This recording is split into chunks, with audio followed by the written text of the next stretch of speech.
This is a very special one, guys. It's your boy Foot here with 2I, Iisha Morrison from DallasCowboys.com, but more so, she is herself. She is unapologetic, and she is on the channel, man. And I want to say this, in real time, somebody who I'm extremely proud of, somebody who I respect, because one thing about draft community, and I want to make sure that I take my time here. One thing about draft community, and let me give you these flowers in real life. I got to give you these flowers in real life too.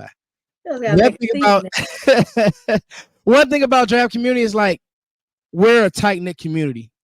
We get started on players. We have ideas. Me and 2I DM. Hey, what are you seeing here, Iisha?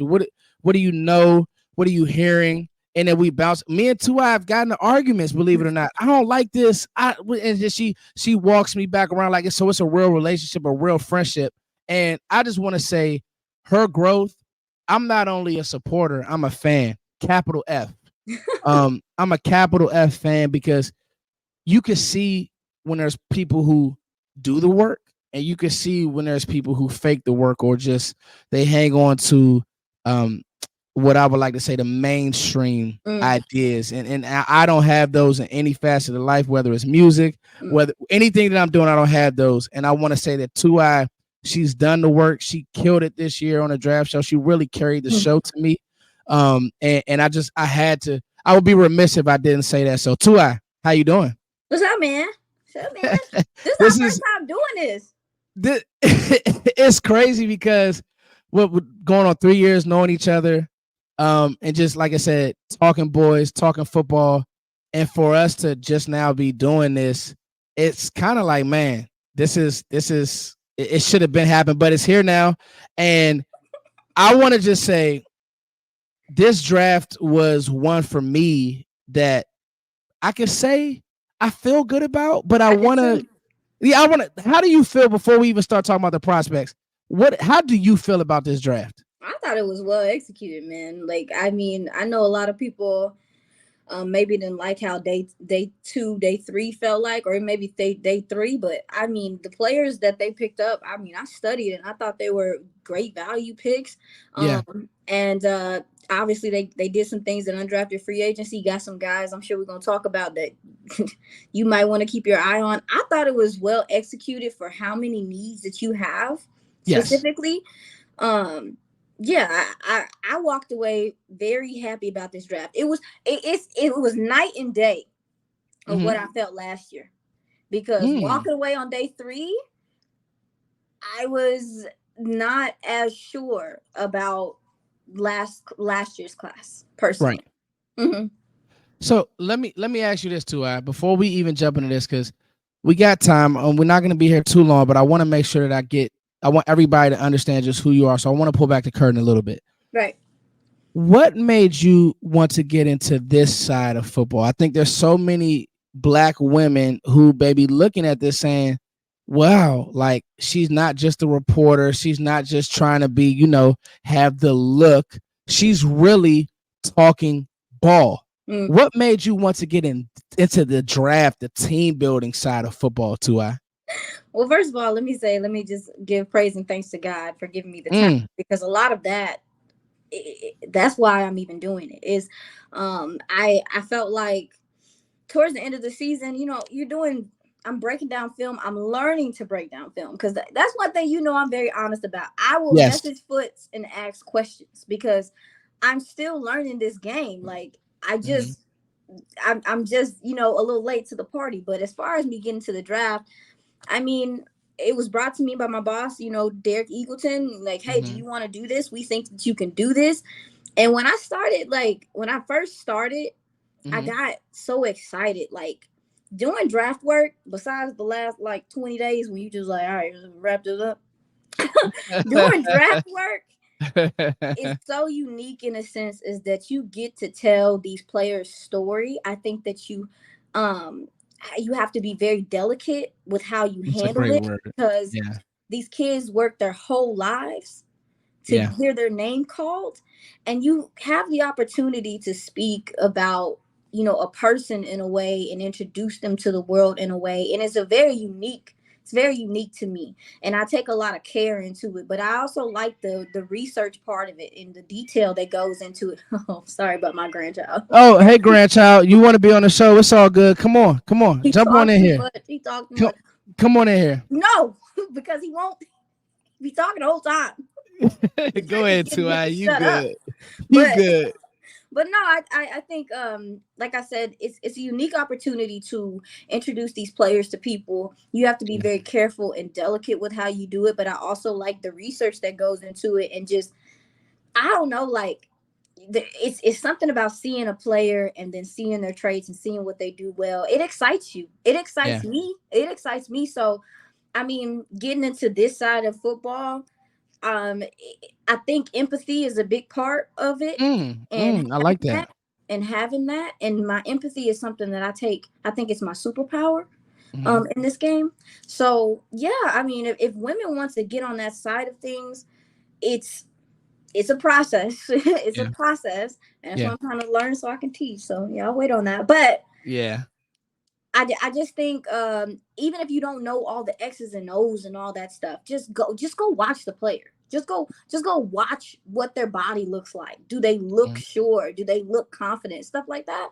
And it'll excite you, like, to, and also to bounce off of your counterparts as well. So that's how I got into it. I got asked and I was like, okay, y'all, never did draft work before. Never. And here we are. So E- Believe it or not, y'all, she understands football. We were talking about counter. We were talking about pin pull. She's asking me what's the aiming point on the blocking assignments. Like, and two eye sharpers that come. We are very lucky to have her in the community. yeah. And like I said, I'm not gonna say this, and I'm not gonna take this lightly. A black woman Yeah. showing out the way that she's showing out in these spaces. I'm gonna say it. I'm looking at the camera saying it. This girl is different, and we're lucky to have her on the channel. Okay, 2i, Mm-hmm. let's talk about this draft. That's all You got about. your pen, you got your paper. Pick one, Tyler Guyton. You don't have to get too in depth because we got some things that I want to save. I mean, do you? But how did you feel about the pick? Be real. It's okay. Mhm. And just let me know your thoughts on Tyler Guyton. Yo, well, my mind started spinning when it Okay. happened. It started spinning because, again, left tackle is important. We saw the left tackle position specifically when Tyler was playing guard. We saw the left tackle position make or break some games last year. Mm, And there were key moments in games where the left tackle missed the position or missed the communication, and it almost resulted in Dak took some hard hits last year, Big Ben. And so I was kind of nervous about bringing in a guy who is still working on some of his hand mechanics and consistent striking and all those things. mhm. However, when you look at the athleticism, I think Dallas does have a vision for how they want to run the ball. And when you look at, it's so crazy because when you look at some of the teams that were successful in the stretch, they could go power. Yes. Because a lot of these defenses is light in the ass. Wouldn't we know it? We Yeah. know it. And because of those trends, Yeah. getting these offensive linemen who are able to come downhill and take advantage of big nickel, take advantage of these safeties or these lighter linebackers and stuff like that. I think we're gonna, it's about trends, right? I Yeah. think that the Cowboys are kind of realizing the trend and they're really trying to get back to running the ball effectively. And we've seen that be counterproductive to your offense. You had to have an aerial attack last year Yes. because you could not run block consistently. It puts a lot of stress on your quarterback, and he ain't able to do no play action stuff, and he's the top of the league in it because nobody gives a damn about your running back core right now. So Mm. I'm just saying, I think that they realize that running the ball is a necessity, and Tyler Guyton is able to get to the second level. It's a temperament thing too. And I know you saw this within the draft, is they got some guys that want to hit you in the mouth as well. So Yes. I like his attitude. The footwork is really good with him. And Hmm. I think that I would rather a guy have hand issues than foot issues. That's just me. I don't Yeah. know about you, but that's how I feel. So that's what made me be like, okay, you know what? This will be fine. Also, we talked about it. He has a guy like Duke, who we just seen he's already working with at his disposal. And also, too, man, just looking at the kid, he's so humble, dog. And that's a part of it that we don't like. That will, to me, it will take all film out the way if the kid comes in and is like, has that eagerness and that hunger to learn, and you could tell he's so grateful. He gonna do everything he can to make sure he shows up for the team. I feel. I want to stay right there too. This is, if you're just joining, this is Iisha Morrison. She has that insight of being able to actually talk to a person, being able to actually see their vibe and their vibration. Did you get that from Tyler Guyton, a guy who, hey, he knows the hand placement isn't right, or he knows the striking, or maybe he does lunge a little bit? Because I wrote that down on film. Yes. I think we all kind of know some of that. But did you get the vibe that, you know what, he's gonna work at it to get better? Yeah, I mean, so full transparency, I haven't gotten a chance to meet him yet. I'm hoping that I will in a couple weeks. Did you talk to him when they did the? Yeah. I mean, I didn't get to ask a lot of questions, but yeah. But no, but just hearing his excitement, and yes, there's something about it, and I know that you know because you coach. There's something about when you hear, I train soldiers, so when you hear a kid just feel like he's just so happy to be here, and it's not, I don't know, but you know he got some nasty in his game too. It's like, okay, I see why y'all brought this kid in, and it's just, I looked at Tyler Smith the same way, like nice. It was the same way where it was like, you look at the tape, you like, oh man, I don't like that. Oh man, that's a hold in NFL. But then you meet him and you like, oh no, he gonna do it all. He's gonna do all the work. He's gonna do the work. And to see Tyler Guyton already with Duke, he ain't even been here a week. He ain't been here a week. And what is he working? His striking. That's what he's working. I'm like, okay, kiddo, I see you. Yeah. No, this is what it's about. I say Mike Tomlin had a really good interview about 2 years ago where he was talking about, you know, he laughs at sometimes scouting reports because, well, what are the coaches paid for? If we can't get a guy better, or if we can't put in a plan, who, by the way, the Steelers had a similar draft to Dallas as far as taking 3 linemen early, and taking guys who had really big grades, similar to the Cowboys. Well, Nathan Thomas, we didn't take him early, but the point is, wanted to reshape the middle of their trenches. And Tomlin saying, listen, if you can draft a guy who has one issue, and I heard you guys when you were on with the scout, I forget the scout's name, and he said, you know, the footwork was elite. Yeah, the hand placement, we could clean it. No, I literally seen a tweet the other day that was like, we got to stop talking about development in the NFL. Then what are they doing? What are the coaches there for? What are you doing? What's the point? Developing. What's your purpose? We might as well be playing 7-on-7. We might as well be playing 7-on-7. We might as well be playing Madden. I think people forget the human side to sports. Everything has become betting and fantasy and Madden and empathy. Foots. Empathy. You said it. Okay, let's get to pick 2, round 2. This was the one that you sound excited. I am. This was the one that Cowboys fans were not excited about. I think we do have such a great community that people have kind of eased to it. But I'll say this. During my coverage live, I said Kneeland could possibly be the guy here. To give us your notes on Marshawn Kneeland, because the first thing that I think that people will run to is the sack production. And I think that's lazy. Let's talk about him, too.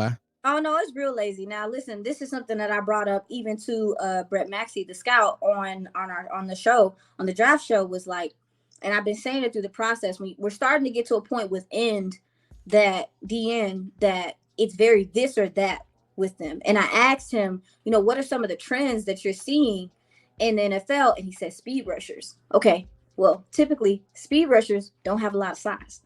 And so I mean, so if a team decides we just gonna run at you all day, what are you gonna do? We should know it. What are you gonna do? And so with what I asked Brett was, hey, you know, when you look at a guy like Marshawn Kneeland, who is a phenomenal run stopper, you see that there's upside there in the pass rush department. Does that play a role in you taking him? Because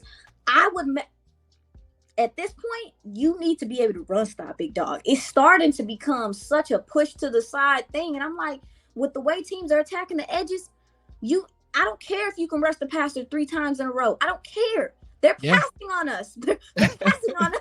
They're doing whatever they want on us. because y'all aren't containing.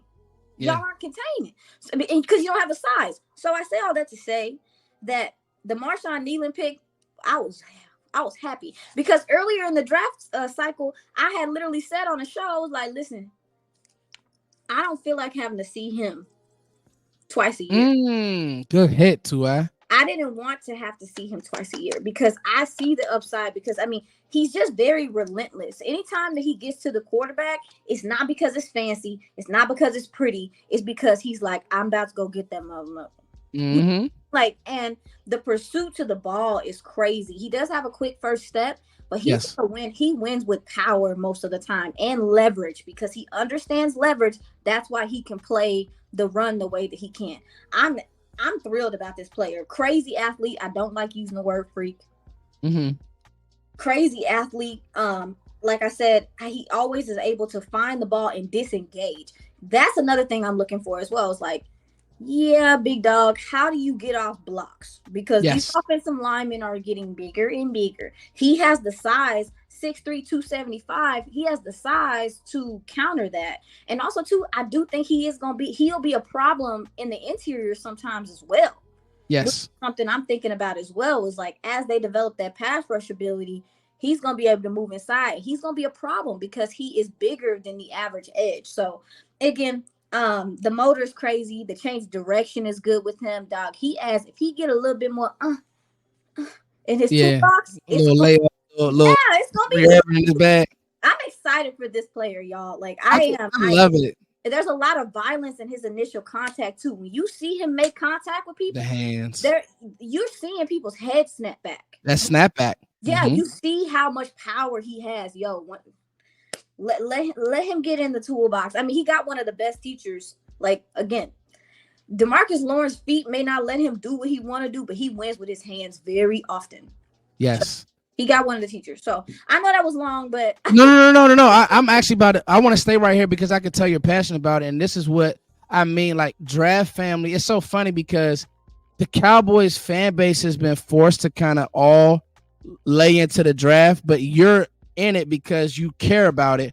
We've been forced to. I love the draft. This is 2016 when I started covering this team draft wise, but I love it because I love it. The Cowboys have been forced into it because the Joneses are going to build through the draft. Right. But you have that raw passion. So I want to ask you this because I can tell this is one of those guys that you say, yes. Dallas got it right. The fan base, it may not be the it's not going to be a mainstream pick for the fan base. But yes, we got it right. It's not the hipster pick though. But let me ask you this: does this allow? Because this is what I'm thinking.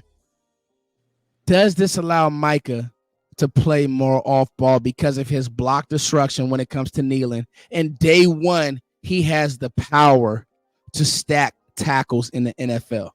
Oh yeah, absolutely. I agree because I felt like that was a big problem last year. But I also think the next pick that we probably about to talk about, that little crazy linebacker from Notre Dame, is going to make things easier for Micah as well. Because if your first level thinks that these guys aren't going to come up and fill with certainty, plays into like the human element, like we talked about. We saw a lot of hero ball and stuff, and a lot of it was because guys knew that the second level was compromised. Yes. And shout out to Marquise Bell. I'm so excited for him to go back to safety because that's what he deserves. Yes.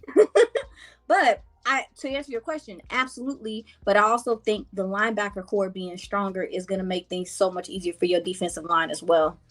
Man, you knocking it out the park. Okay, so this next pick in the third round, and this was the pick that you were able to fleece. Was this pick or was it the Marist pick? It was this pick. You were able to fleece Detroit for Cooper Beebe, guard, center, out of K-State. I thought that this was the best value, and we'll talk about some value things at the back half of this show. But what are your thoughts on Cooper Beebe? I think he was the Cowboys fan base favorite pick. Oh, yeah, just a stabilizer. You look at him, the consistency in his film is what stands out to you. That's what you're looking for from an offensive lineman. Yes. You look at him one game, he looked one way, and you look at him the next game, he look a whole different way. The guy also, too, is a leader. People speak very highly of him and what he's able to do. I mean, he took the initiative to host workout sessions and stuff like that, staying after practice, learning working on playing center because he knew that there was a possibility of him being drafted as a center. This guy's a stabilizer to me. And one thing that I've noticed is, like, you look at the teams that have success, they have good centers. Final four, good centers. I mean, and when you also, too, when you look within the division, even so, a lot of people's power is coming from the defense, like the D tackle, like, position. Like, that's where most of your contenders, even in your division, that's their strength. And so you need to counter that, because love me some Tyler Biotish to death, but he was getting beat off the snap consistently. Now the quarterback is able to, like, we thank God have a quarterback that's able to evade pressure on both sides, but when it's coming up the interior, it's affecting him very quickly. So I think Cooper Beebe is going to come in. Also, to the processing, he's so smart. With how many, like, different shifts and stuff defenses are doing now too, he's able to he gets to the second level, big dog. Like, that was something that was missing last year. We could not get to the second level. So I'm excited about him because, like I said, he's just consistent, and that's what you're looking for your offensive line. Now, I ain't gonna lie to you, him and Brock Hoffman about to be wrestling. Yeah, I think the competition at camp's about to be great. So you think that's gonna, because I've heard that a few times that Brock just isn't gonna give that job up. I know. I think number one. So right now Cooper's the better player. I mean, let's just that's not breaking news. Yeah. No, but I will say that I think there will be opportunity for competition there, and I also do think that Brock Hoffman is improving. Like, the things in the little bit we even saw from him. I like the way that he come downhill. I like the way that he has that attitude to him that I think you look for from a center. But I've mentioned it on the draft show, and I'll say it again.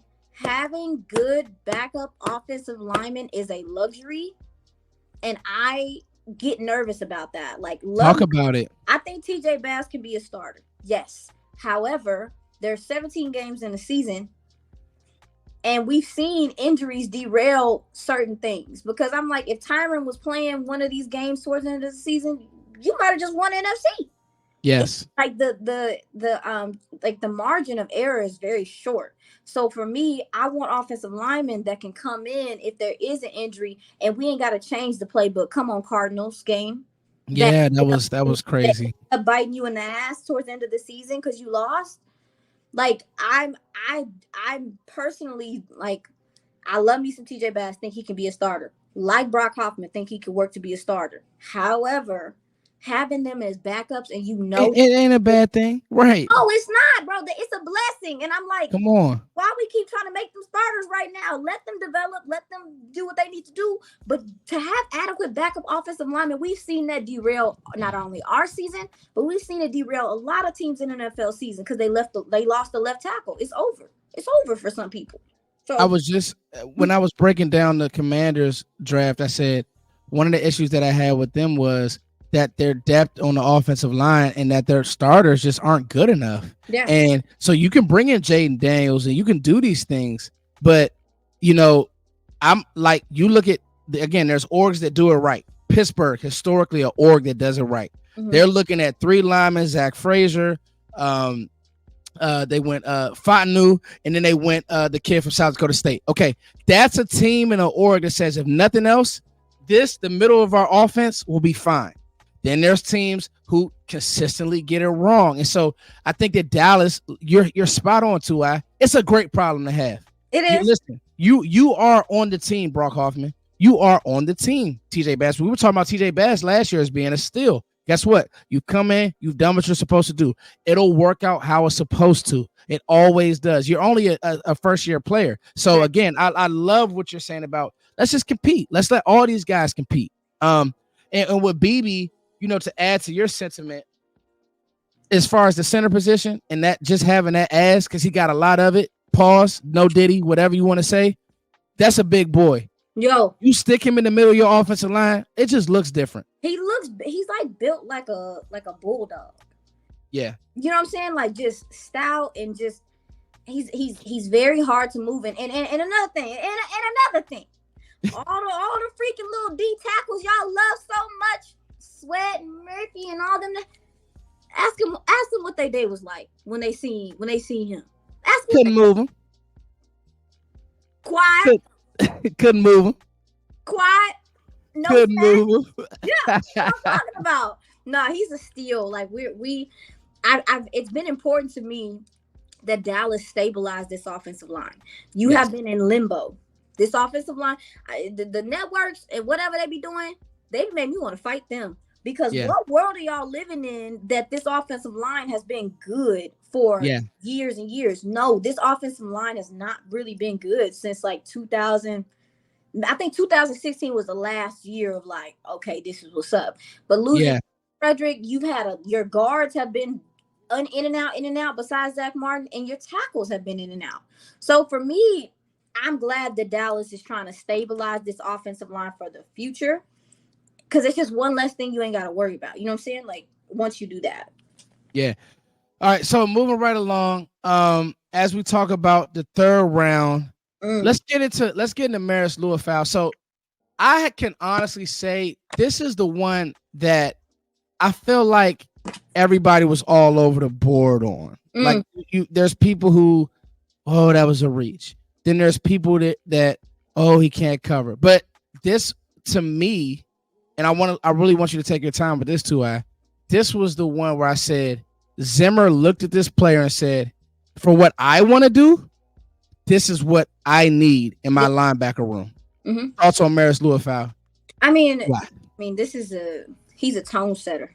Yes, he's a tone setter, and it's not even just like the way he hits hard. It's the fact that he's constantly going.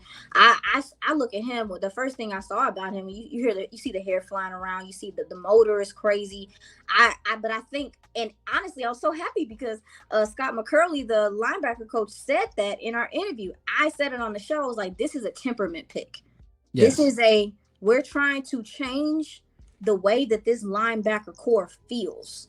And him, listen, Overshown is gonna be your coverage guy, big dog. Like, I'm sorry, I don't know what to tell y'all, but like that's gonna be a thing. But I also do think that Marist eventually will be your Mike, and So some of the stuff in his passing situations, I think his hips can be a little bit more fluid. I think he can get lost sometimes, stuff like that. But I will say he's shown coverage ability.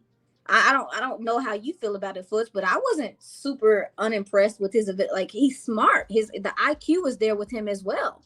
I mean, he's a former safety, so like that's what I'm saying.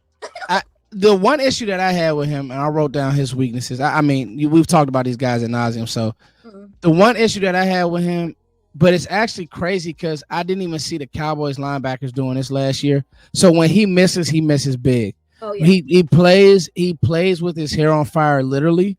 But when he does shoot gaps, being fair, if his eyes are bad on a play, he'll miss big. I thought Bertrand, actually his teammate, I thought that he was a little better diagnosing, so I'll be fair with that. But again, like we talked about at the beginning of the show, that's something that can be coached out of him. And that's something that him sitting behind Eric Kendricks and camp, learning conversations. Hey, you want to read this key. You see this guard, if he does this little thing. Ooh. So I think that's something that he can develop into for me. Well, it's also to a balance, right? Because like, again, you've coached. I don't know nothing about that. However, it's hard because it's like having a sticky corner that plays through the receiver, but you're worried about if they're gonna get flacks. It's like you gotta figure out, like with him, he's gonna have to learn how to stay square and to not over pursue and things like that. But at the same time, the pursuit and the violence and that's what makes him him. Is what makes him him.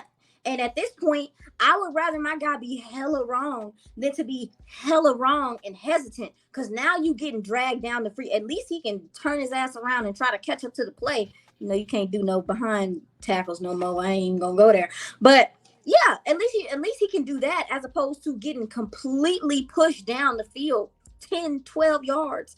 So I get what you're saying. I do think that like there has to be a way to coach that because you don't want to take that away from the player. Yeah, you don't want to coach that out of him. So there is a balance. And again, him, Kneeland, we're talking about motor. We're talking about guys who are going to run to the ball all game, the right type of football players. Okay, moving right along, pick 174, Caelen Carson, a guy who is from a town that I lived in for a long time, Waldorf, Maryland. I'm from the DMV. He's played all throughout the county, PG County, where I'm at now. DMV kids are special in my heart. They got a special type of grit. It's so crazy because following you on the draft show, you've mentioned him as well. You did your homework on this player. You were one of the first people talking about the cornerback depth in this class. So, Tuai, take it away. I kind of want you first of all, I got to find my notes on him, but I want you to talk about him because it sounds like you. Okay. Yeah, you got it. I found him, but you got it. Okay. Let me talk about him because that's my guy. He went to North Point, went to Wake Forest. He's actually not as big as people. Like, he's a true 5'11", so he's not. He doesn't. This is kind of where I think we're starting to see some of the change in scheme because I don't think he's as tall as Deron Bland. I think he's probably like an inch shorter. Deron Bland's probably like a true 6'1". Trayvon Diggs a true 6'1". But Carson plays every bit of 6'5", 6'6", 6'7". He just played the right way. I mean, he's been like that since he was in high school. He plays football the right way. He'll tackle you. He's physical. He'll chip. I mean, excuse me, he'll chip. He'll chirp. Like he does this. Oh no, I got it in my notes. He's feisty competitor. And let me say this. At corner, I think you got to be. That's if the quietest best corner in the league might be Deron Bland. Like, but anybody else, like and Deron Bland, I think he's more so well studied and so well prepared that's what he gets away with it. But when you talk about a guy like Carson, because there's times if you see him get beat, his energy don't change. Oh yeah. Like, give me that guy. Because again, now we're talking about, hey, can I lock him in with Al Harris? Okay, cool. This is a guy who I had a 3 on 2. Talk about it. I get him in the 5th. Now we cooking with grease to me. Yeah, and the only reason why I think he dropped is because of the size and the lack of turnovers. Which, again, some of the turnover people have left, but no, like this staff still has people on here who teach turnovers. So think about it. Yeah, I was impressed with him. You see him following the one almost every game. Like, I mean, they had him playing all types of man consistently, but I think he mirrors well. He plays the line in hand fighting just right, like just enough to where it's like you letting them know that you're here, but you're not overdoing it to get flags or anything. I think he can improve like tracking the ball in the air. Like, again, that's fair. It's just like he plays the receiver and not the ball sometimes, just little things like that, but he's always in position. You consistently see him in position. So, and everything, like, if it's in his area, bro, it's contested.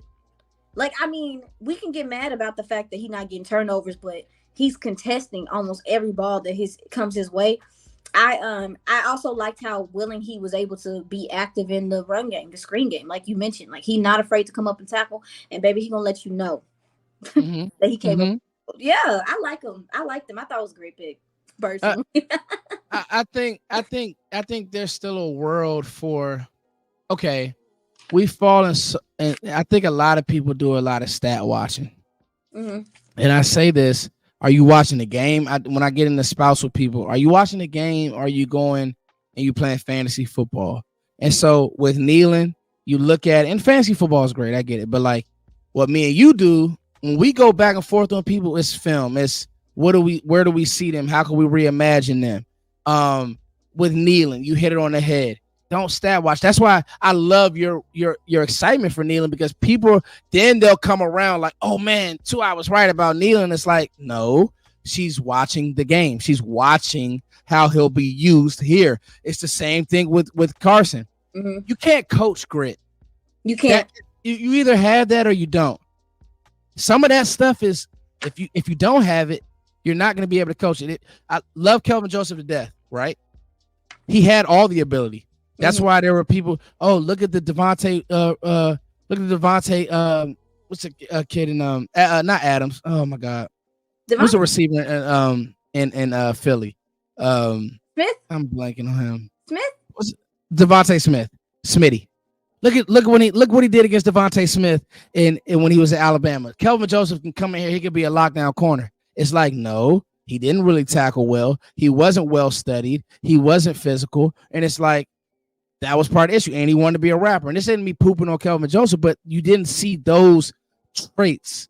Though, you know what I mean? You didn't see that. You did see a guy who was sticky in coverage and had one great game that we could lean to, but you didn't see those traits. You see a guy like Carson, sticky in coverage, will play through blocks. I mean, his block destruction, it almost looks like a defensive end's block destruction. Sometimes. You see, yeah, sometimes. No, I'm agreeing. I'm not disagreeing. I'm agreeing. Oh, but you get what I'm saying, though, too? Yeah. I thought you were saying. No, I wasn't gonna clown you, bro. I get, look, me and you, we both get, when I start going 2 hours, when I'm start talking about a play, I'm like, wait. So I see so many good things in Carson. Oh, let me ask you this. Do you think it was the speed, 2I, that made him fall? Yeah, but it's weird to me because I think I asked this on the show. Okay. When do we look at IQ and then we look at speed? Because to me, about it. Because wasted movement is a thing. Are we gonna fault a kid for not looking super duper fast on running his 40, but the processing allows him to play faster than what other people can, even though they have the physical athletic ability to do it? The fact that he knows the play before it happens, to me, makes him more valuable. I don't know. That's just me. I'm wondering when, like, some of this speed stuff, it matters, but then, like, it does from the athletic profile. It matters. I'm not saying it doesn't matter. I'm just saying that we have seen players not be fast, but they can play fast because they are smart, or the game just clicks for them faster. That's just me. I don't know. But the speed probably did matter, of course, because your corner. It's a stopwatch position. Okay. So I know it's a stopwatch position. It is what it is, but I think that Caelen Carson, and another thing that we didn't really talk about, easing Trayvon Diggs back into the lineup, maybe some of this helps because he did have the injury. And so that's one of those things that maybe, all right, he sound like he ready to go. I'll tell you who is. We ain't really talked about it, but that Overshown. Yeah, you've been on that. He ready to go. He look like he been eating that real peanut butter. Yeah, that Overshown. Like, I'm excited for this linebacker core. Are you? Yeah, I think we're gonna see a big uptick in speed. I think we're just gonna see a big uptick in just the attitude of the second level. People, I think running backs ain't gonna want to see our second level. I think. That's with them crazy. You know this, like, I gotta put my habit on backwards for this. Overshown is that one of the players we were just talking about, bro. Yeah. Like, you seen him on the field in the preseason. You saw, like, he got an aura about him. And I got a different bag. I think you need that as a linebacker, bro. I think that it's everybody can't play linebacker. It's not a pretty position. It's not like, you need to have like a territorial demeanor about you when you play linebacker. And the work that he has done to get healthy, how just fiery he looks, how excited he looks, I think he's gonna. And the thing about Overshown is, like, even if he's a tick slower, he's faster than most. Yes. So I think he'll be fine. He'll be fine. I actually really am excited about the linebacker core. Personally, I am. You've been spot on about a few things, 2I. So we got to take your word for it. 2I Iisha Morrison is on the channel, y'all. Okay, let's get to these last 3 picks. Yeah, we got Flournoy, we got Nathan Thomas, and then we got Justin Ross. Justin Rogers, excuse me. And then if you want to get to any of the undrafted free agents, I'll let you talk about those. But I want to ask you 2 questions before I let you go. So let's talk about Flournoy real quick. What's your thoughts? Special teams guy, speed guy, what you thinking? What? Were you able to get any of his tape? It's hard to get his tape. It's the black market. I know he can run. Nah, he'll force missed tackles and run after catch. Again, this is not to start anything. However, she said she's not starting none, y'all. I'm not starting none. But the physical profile and some of the stuff he does is Dez-esque to me. Not like, and I mean like young Des when he first came in, the strong hands, being able to high point the ball. He's Biggest nice, hands in the draft at receiver. big hands, very controlled in his body movements and some of the stuff he does. He's a physical blocker on the outside. That's one of my favorite things about him. Again, referring back to those teams that was in the Final Four, guess what? They have receivers that are selfless and will block on the outside until the whistle stops. This is one of those guys. I think he's very reliable for a quarterback as well. He will find his way to the ball. He's just constantly moving and he plays with so much effort. And I think that's a lot of it as well. It's like you could tell he want to be there. And I know that sounds crazy, but you know how these kids is. Yeah. So, it's the hands, it's his releases. Like, this guy can run some routes as well. This is not just some guy that's like, oh, I'm a run after catch guys. No, the reason why he can run after catch is because he can force bad angles and make you work for it. And also, too, let's not negate the fact that there were like, I don't know if he was with who he was with. I think he was with Steve Smith, but he also was with what was the guy's name? I can't remember. He's not even on TV anymore. But anyway, there's a couple of veteran old school receivers. Chris Carter is I think maybe one of his mentors, or he's been around him. He got a lot of support at the Senior Bowl, at the Combine, things like that. This is a kid, respectfully, I thought he would go higher. But he didn't. So I'm sorry to ramble off about him, but no, I want you doing this. This is what I want. No, I think that you can. It's weird. Like, I'm gonna be honest with you though. It's weird. It's a little weird though, because when you look at him, we look at some of the stuff that Jalen Brooks did last year, and they don't get it twisted. Remember, they was playing Jalen Brooks in the season. Like, it was time. Perhaps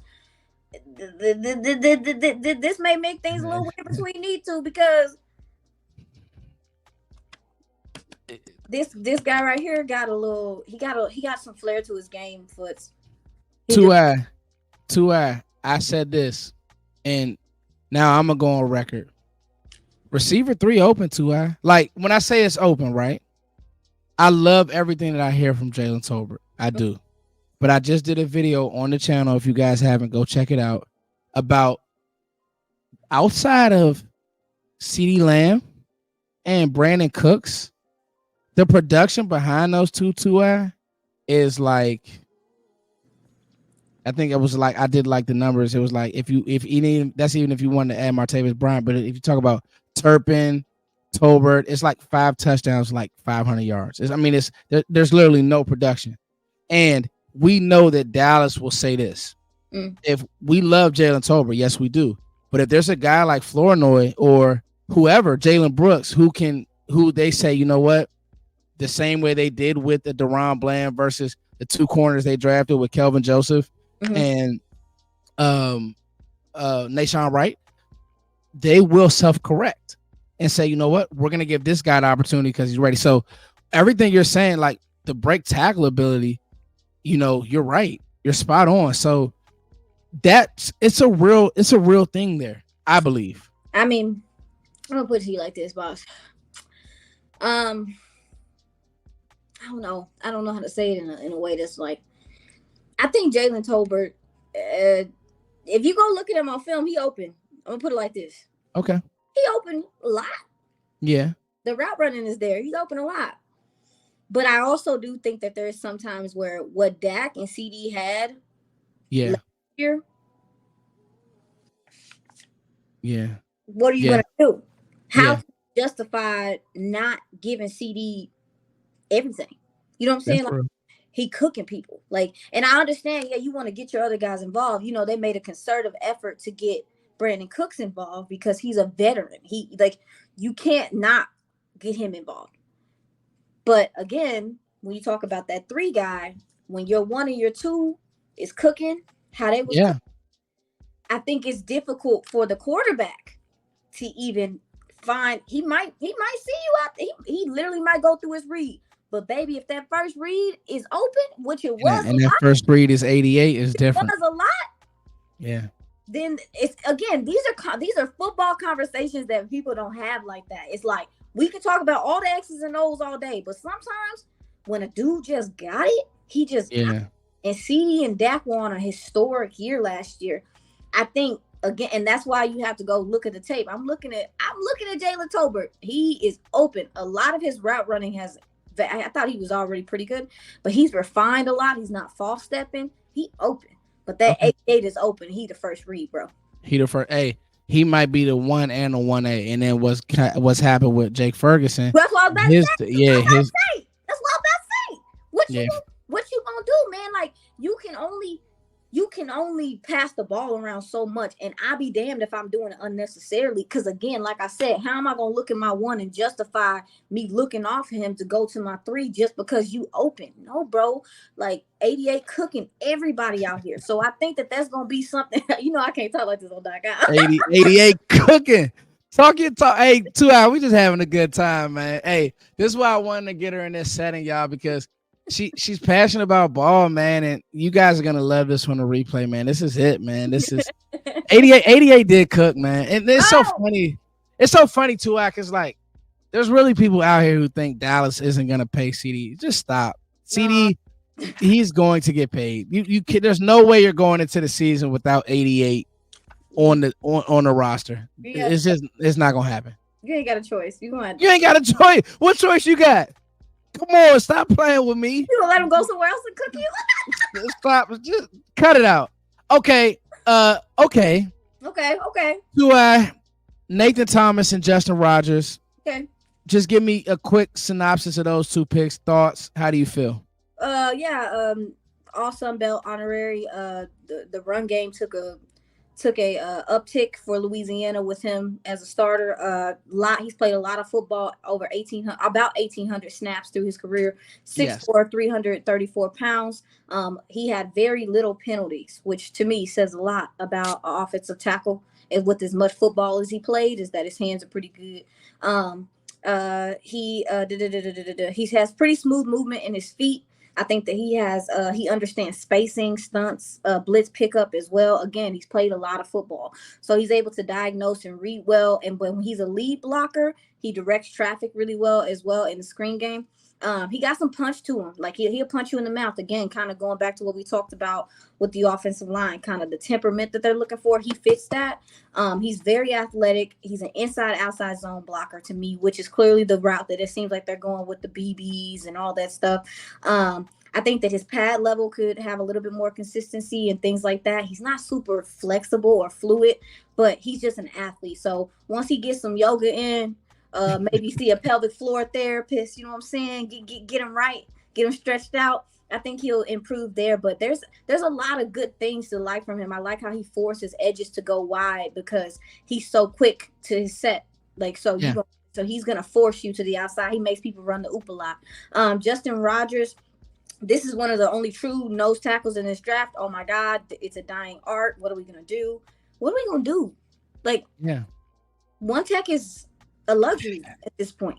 It's, talk to me. Talk to me. Can I be honest? I'll talk to you. I think Dallas, and this may be one that I was so high on Mozzie, and I think they're saying they may overcorrect their overcorrection, which they in this we don't know what Mozzie is going to be. Mm-hmm. His story isn't yet been written.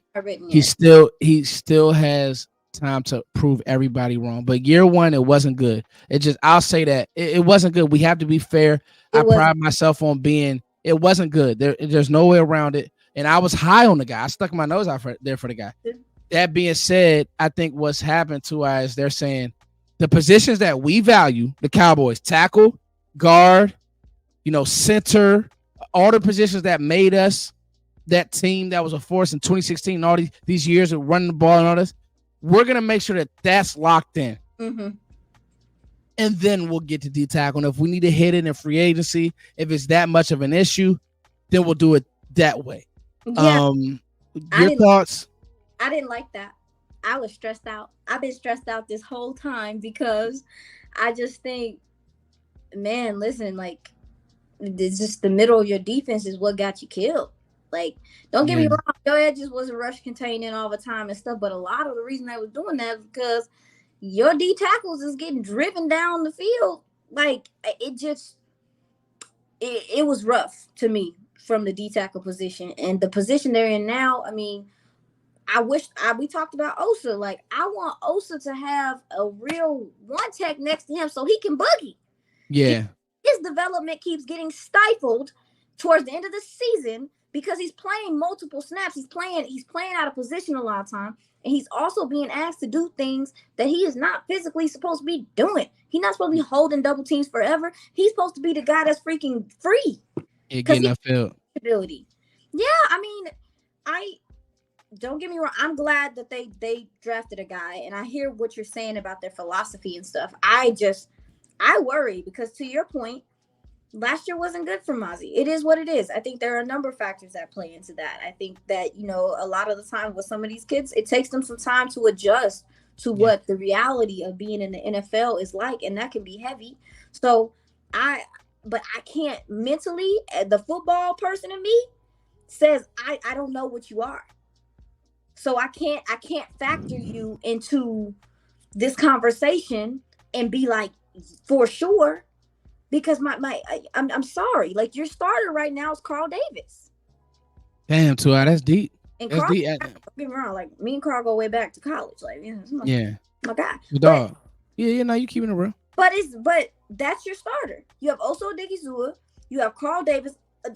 I can guarantee you, once Zimmer sees what Chauncey Golston can do as a rush defender on the edge, his ass is gonna be over there. He's not gonna be no DT. So what is your DT depth right now? I'm gonna say this, and I'm gonna leave it here. Okay. Tua, you need Mozzie to be better. You do. I'm hoping. You need, like, if you got a punt on that pick early, then I'm not gonna say somebody deserves to get fired, but that's an issue. Like, because I'm with you. Like, what? I mean, but that's what I'm saying is, like, I'm gonna put it to you like this, and we definitely agree. By the way, this is not me knowing no deep extra information. It's not nothing like that. It's just what I think. From the outside looking in. And I know that when I was in the military, if a soldier lost 20 plus pounds in a short amount of time, for whatever reason, there is something else that needs to be discussed. And again, I'm taking myself out of football mode when I talk about Mozzie. I'm talking about him as a person, because as a person, I think we have to be honest about, like, that's not normal for a football player. That's not a normal thing that happens, Foots. It's not. It's not, for whatever reason. And a team is not going to ask you to do that either. Yeah, so they might tell you, hey, bro, you might not. But you remember, though, in this season, he played almost every preseason snap. They were conditioning him. Yeah. So to get to this point, that's why I'm at with it, and that's why I don't comment on it a whole bunch, because you've walked that line respectfully, and I think that I'm even staying away from it, because you're right. It's stuff we don't know. Let me just say this: you need this to hit. You need it to be decent. I agree. Yeah, you just need to get some production from him, and I think that Justin Rogers and some of the stuff he does is going to be there for the competition's sake. I'm sure he's just going to end up being a rotational player or whatever, but he does have some size. He does play with some power and things like that. Like, the DT position scares me. The fact that they didn't go out and get a veteran this whole time terrifies me. I think you need at least one more guy, personally. I'm sorry. No. Listen, this is good conversation. This is the unfiltered conversation that has to happen, because I think you're right. And I think that, hey, I mean, if you want to make a splash move, if Washington season is starting to tank and they want to dump one of those tackles, or if they want to dump one of those tackles preseason, do you call and ask about a Deron Payne or a Jonathan Allen? I mean, they drafted one of their replacements in Johnny Newton. Do you call around, a Calais Campbell, somebody to say, you know what, we like our team? I think when we get to camp 2 hours, we'll know more.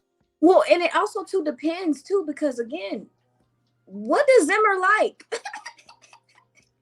Yeah, Bro, you heard Zimmer talk once and we ain't heard nothing else. bro, he wants you to two gap. He wants you to take double teams the whole game. Ain't no pass rushing. There's no DT with him like that. Yeah, So for yeah. me, He unless you wants you playing stout. if you gonna be a three tech, you gonna be a three tech. You gonna be a one tech, you gonna be a one tech in Zimmerman in his His system. So for team, yeah. me, I'm like, bro, like I don't know. Like you got a new system, you got a new coach coming in too. So it depends. He gonna want things the way he want. You got a new defensive line coach. He gonna want things the way they want. But my thing is like, two gap is not easy. Like playing double teams and being able to read and things like that, dog. Like it takes time. Yeah, and I wish. And he's coming off a shoulder. Yeah, man, I'm I'm really upset with Dan Quinn for asking him to get up field year one and at least try to. I was listening to something about that earlier this week, and it was like you saw Mozzie trying to rush the quarterback more than he ever did in Michigan, and I just thought that was very irresponsible. Well, I mean, I think I said it on the draft show, and I hope I don't get in trouble, but I ain't trying to get fired out here. But I said it about Chris Jenkins, the DT out of Michigan as well. You know what his issues are? Talk to me. Yeah. He's having, and so I don't know what it is. It works for them because clearly it's working for them. They had 1 million people drafted this year. They freaking had another defensive tackle go pretty high. Clearly, whatever they're teaching works for college. Yeah. I find it negligent. I find it negligent that whatever, just because it's helping you win championships in college, it's not benefiting the kid as they transition into the NFL. So you might need to look at what you're doing because clearly this is something, and it's not even just me. Chris Jenkins, he got an uncle that played in the game for a long time, like 12 years. I watched an interview, and the uncle, he was like, his uncle was telling him that his get off is a problem, and it's going to be a problem. And this is an explosive player. So for me, I also blame Michigan a little bit personally. I'm sorry. Like, if you have multiple kids coming out and their game can't transition to the NFL, you're not coaching right. I'm sorry. I don't care if it gets you trophies and y'all feel good back at the house. Give a about these kids' careers. Give a bleep, man. Listen, that's a good one. I'm sorry. No. It's no, Tua, because that's something to monitor. Like, I may start a Mozzie watch. I just want to know. You said it, man. The shoulder too is like some of this is concerning. Okay. Don't be. Don't pan. I ain't trying to cause pain. No. You're not. We've already talked about it. I think the Dallas better have a plan if it's not looking right. That's all I'm gonna say. If you get to camp and it's not, and the weight isn't right, and the shoulder, the get off, the power. Okay. I'll cap it with this. If you get to camp and the power doesn't look a certain way, like you see Cooper Beebe blowing Mozzie off the ball, you need to have a contingency plan. All right, I want to close out with this, but take your time, please. To you, which was our best value pick? The best value pick? Yes. It's hard. It's just hard not to say the Cooper Beebe pick. Yeah. And I will add too that I think that true guards are being punished in the draft and falling because so many people looked at these tackles and are starting to say, oh, we can just kick him inside. And I hate that because I looked at Christian Mahogany go all the way down the effing board because he's a true guard because y'all want to move y'all's tackle to guard. So you were on him early. Great hit on him. He's a great player. And he went so much later than expected because everybody and their mama like, oh, we can just kick him inside. And don't get me wrong, this tackle class was special, but I do not want that to be at the fault of these true guards who have played guard their whole career. And then all of a sudden you're going to tell him, okay, well, you're going to be taken in the third round because we got this dude that we can convert. Like, you know how insulting that is to be like, bro, I've been playing guard my whole life, and you telling me he gonna play guard better than me? Like, I don't know. That's why Cooper Beebe fell to me. And people talk about the short arms. Who gives a fuck? I don't want short arms at center guard. You crazy? You don't want. Like, what do you need? What do you need long ass arms for? Y'all just make stuff up. People crazy. Yeah, that goes to some of that. Again, I coach. Mm-hmm. You actually had to. So one thing that a lot of scouts, and I'm not saying all scouts, but I think a lot of scouts, they fall into this. They start internet and number and comparing and listen.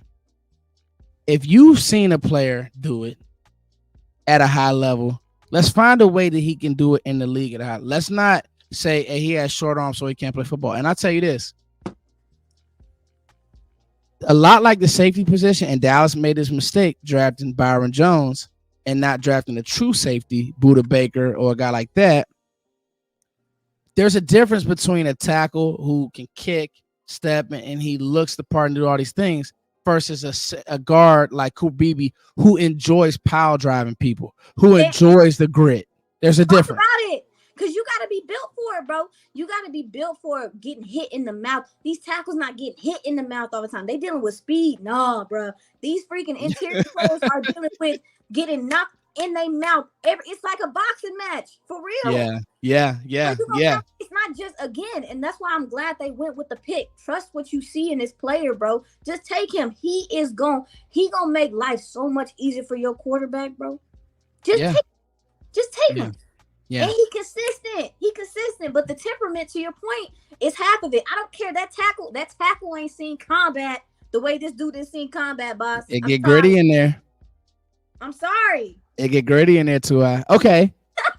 That man, this is what a great show, man. You man, she's worth her weight in gold, y'all. I'm telling you, I love this girl.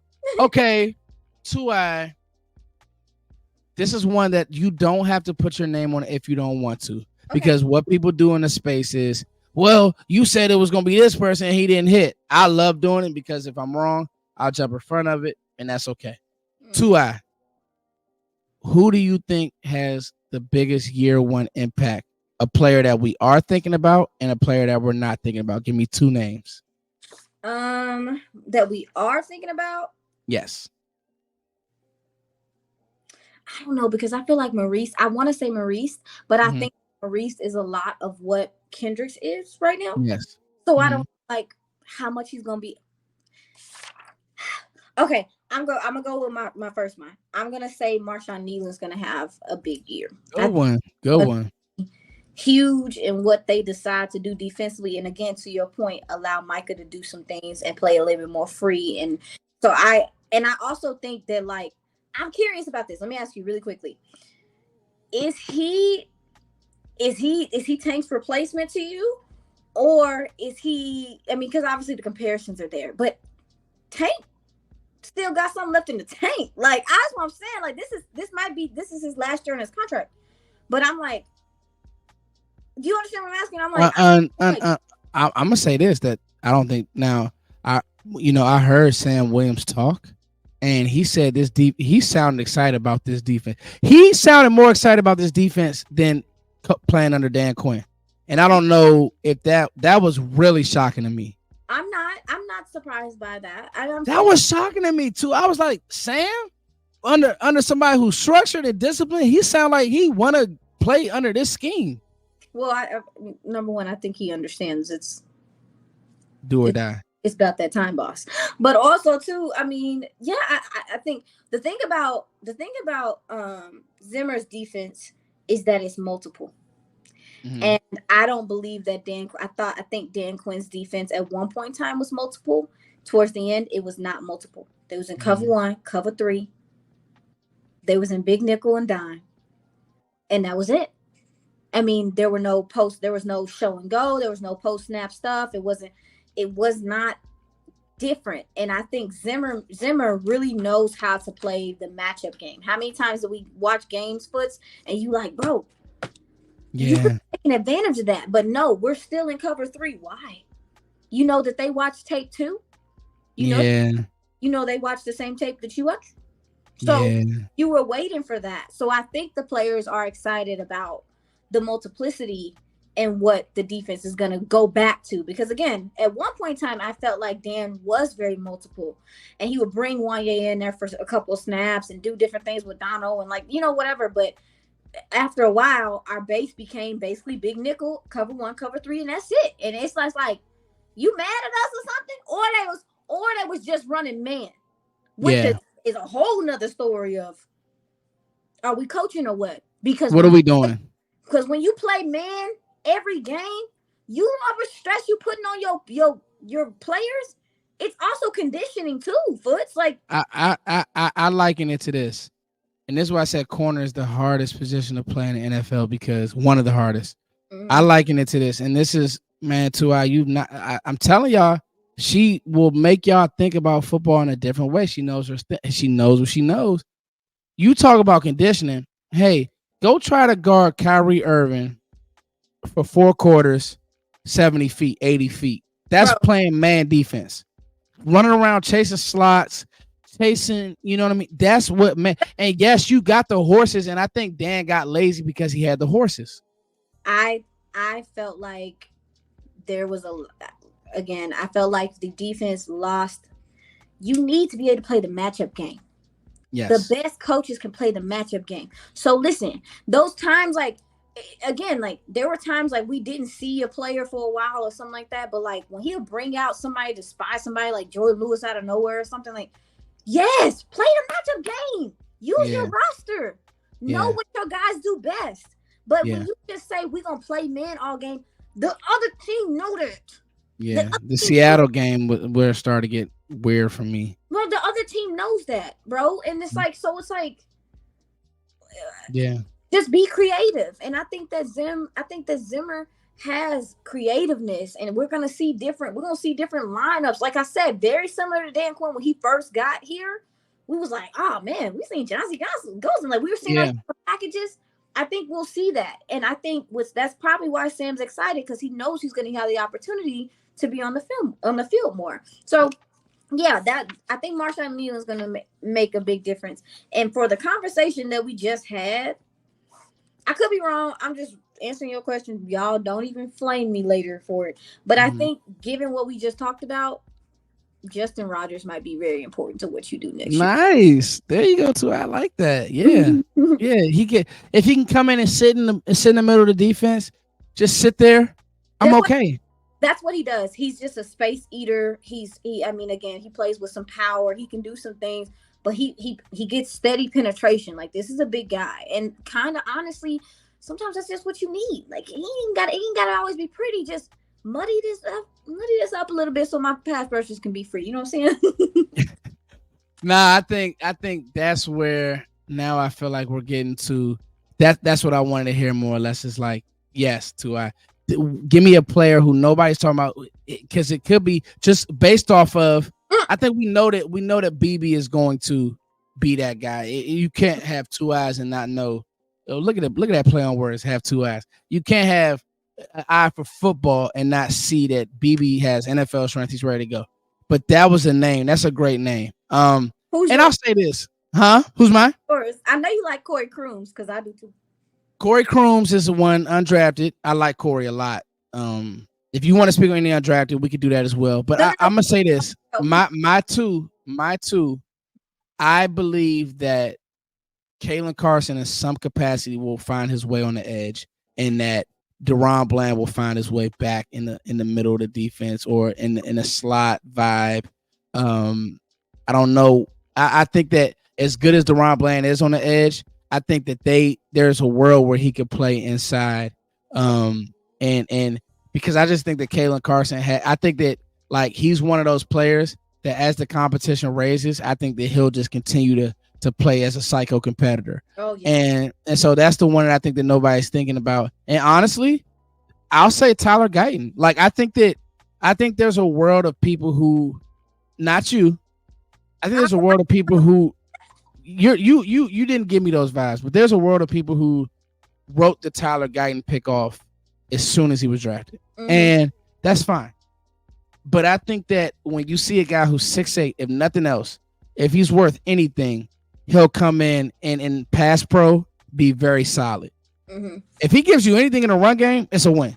Right. So those are my two. I'm gonna sprinkle in Julius Wood, the safety, at East Carolina. Ooh, she getting spicy. Okay. Bro, Talk about him real quick before bro, I we can heard talk about him. tape, bro. Like, nah, bro. He just crazy. Like, he's just I don't know. Like, he just makes plays on the ball. He take the ball away, bro. He take the Yeah. ball. He looking to take the ball away, but he looking to take your soul. He feel like a linebacker. Like this is this. I'm gonna say this. I haven't even gotten to him. I've been doing so much work on our main guys, and I got to Crooms, and I got to Brevin Span Jordan. So I'm gonna get to him. I'm gonna get to him tonight. Do yourself a favor and tell me you don't get like. And but he also can do things in coverage. He has good zone awareness. Like he's smart. Really? Oh yeah. So I think he can still improve in man. I do. I think he can still improve in man, but he's rangy. But yo, if you got him playing close to the line of scrimmage, bro, he's. I mean, like obviously, like you kind of get some Dono vibes from him, but it's a little bit more. He's better in coverage than Dono was coming out, maybe even still now. And he takes the ball away, like he's not, and it's not just interceptions. Is he pickpocketing people? He's aware. Take a look at him. I see what they see in him. I definitely see what they see in him. He probably gonna be a terror on special teams to start, but with the safety room, Caelen Carson's not coming back, I don't think. And then Marquise Bell might take over some of the big nickel stuff, I'm assuming. Yeah. But you got Dono and you got Malik Hooker, and we looking for them to also wake the F up as well. Yeah, like, because Wanye coming. Wanye, that's enough. Like Wanye coming too. So it's like, yeah, Wanye coming. He's gonna push. He's gonna push. Yeah. When you go watch, he hungry, bro. He came from a community college. Yeah. You can see his hunger for it's like I'm telling you, as soon as you watch him, you're gonna know what I'm talking about. Okay. you got me.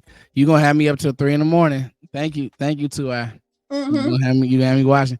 Listen, man, what a dynamic show. T.Y.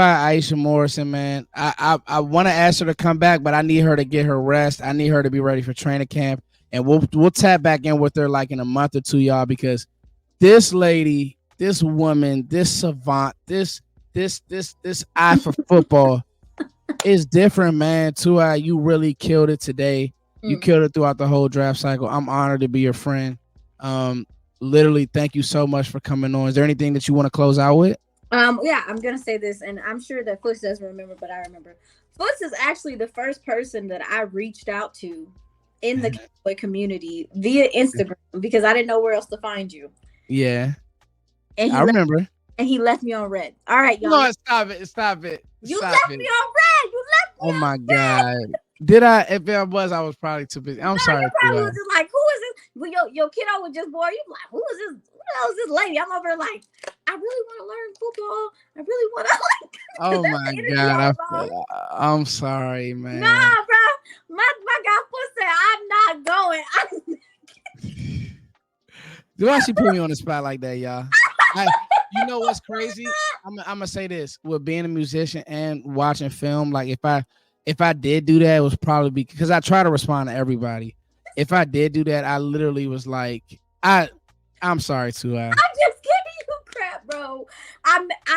We ended up being friends anyway. Like now, I'm about to go find that message because I'm mad now. Like what God has for you, He has for you. Period. So I understand. I wasn't mad. I would be weirded out too, bro. Like you don't know me. I was like, hi. Oh, I can't find it. Hi, oh no. Oh, wait. Okay. Well, anyway, I just know this. I know this. We no. We ended up talking ball. Like so me and T.Y. we ended up I remember we were talking about power, we were talking about schemes, gap schemes, but it was on Twitter. Mm-hmm. Instagram, I be so hit or miss on there. I'm way more active on Twitter. I don't do Instagram either. That's why I said like I understand why you was like, but it's just funny to me because you introduced me and you was like, how did you get into football? I tried. I'm sick of her, y'all. I'm so sick of her. I'm looking for a mentor real bad. You was like, I'm out of here, lady. No, because I'm still I'm still am one of your mentors. Don't try that. Don't do that. Are you my guy? No, this has been real cool. I appreciate you letting me come on. I honestly am turning my football brain off, but you my guy. So I was like, yo, let's talk some ball. It actually felt good to talk some ball. How long are you gonna keep your football brain off? The people want to know. Ain't nobody asking. How long you keeping your football brain off to? I don't know, man. Give me a couple weeks. Training camp, you'll be back. Oh no, I'll be around before then. But I'm just saying, like, no, I'll be around before then, bro. I ain't just gonna. I ain't gonna lie. I'm watching here and there, and I'm coming up with topics. But as far as like hardcore film, now that there are guys, I really want to know what's the scheme gonna look like. What does Zimmer plan on putting in? What does Mike plan? I feel like Mike plans on using more tight ends this year. Well, yeah, because that Brevin, that John Stevens that they had specific plays for last year. Yeah, different, right? He is different. I'm just listen, you're right, but I also do think too, and it's Dak said it, and it's important to remember. Last year was the first year of this new offensive scheme, y'all, and it was great. They shifted it almost mid-season completely. So to me, I think this like I was literally just talking to Jazz about it. I was like, bro, they gonna be good, ain't they? They gonna be good, ain't they, bro? I'm about to be sick. They get on my nerves. I'm sick of them. It's Dallas is so funny seeing the panic in the off season just for them to come out. They're gonna come out swinging out the gates and they'll be fine. So I can't thank you enough. I can't thank you. This was what the people wanted. This will be a great way to start my week on the channel. So man, thank you so much for coming on. You can find her. What's your Twitter again? 2i. Oh yeah, it's Iisha with 2 eyes. It's Iisha. 2 eyes. Before I go, Kendrick is winning. Y'all have a good night. Hey, Kendrick is winning. Y'all have a good night. We're not gonna lay into that too much. Y'all know what time it is. K. West Coast West. Hey, peace.